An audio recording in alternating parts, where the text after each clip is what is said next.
if we weren't losing light, I would go on for a while because this is really cool.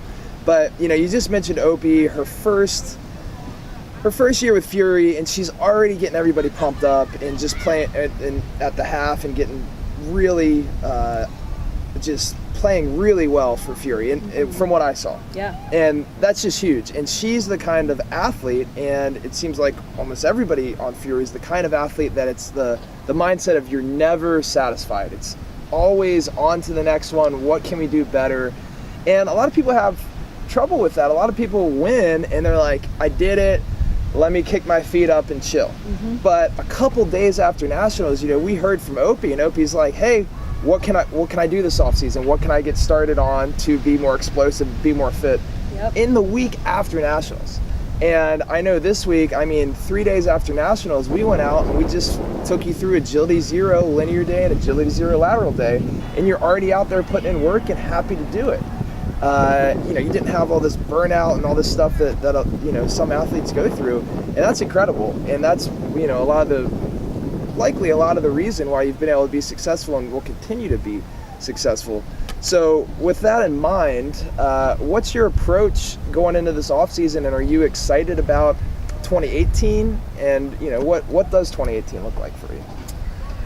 Well, I am always trying to improve my throws. That's a big one. I feel like at some point, if a cutter wants to continue to play high level, they have to switch to handling. Right. So that's like my long-term goal, to Nice. be able to have those throws.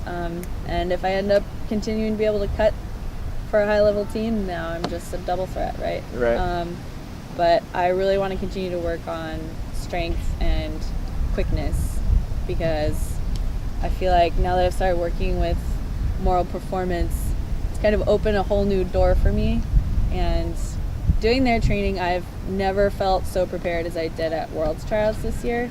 Nice. And yeah, I think it showed at tryouts. I felt like my training had put me in a position to succeed. Wow. And I really want to do that again for the next season.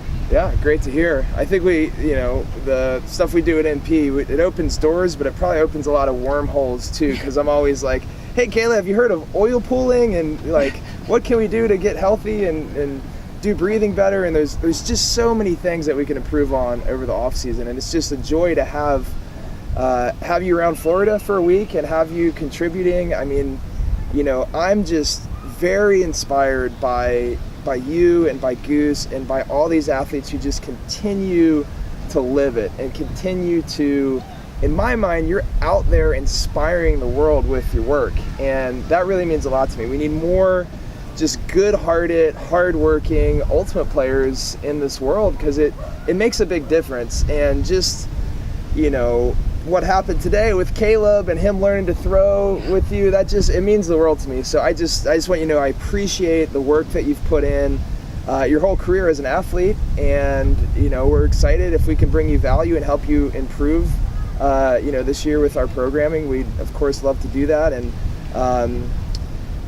I think that if you guys send in questions, we can do this again. We're going to need questions for Goose, and I'd love to just dive deeper into different things. Yeah. This is the sort of thing that we could do after every big event, maybe after, if you end up playing Beach Nationals, or if you end up playing another club season, we can look and say, hey, what did we improve on this season?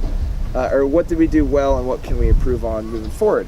And I think everybody listening, if you can have that mindset too, if you can think, hey, this is one of the best athletes in the world, won 4 national championships, and is already getting back to training a week after, and is taking the time to reflect on what you did well and what you can do better and the goals for the next year.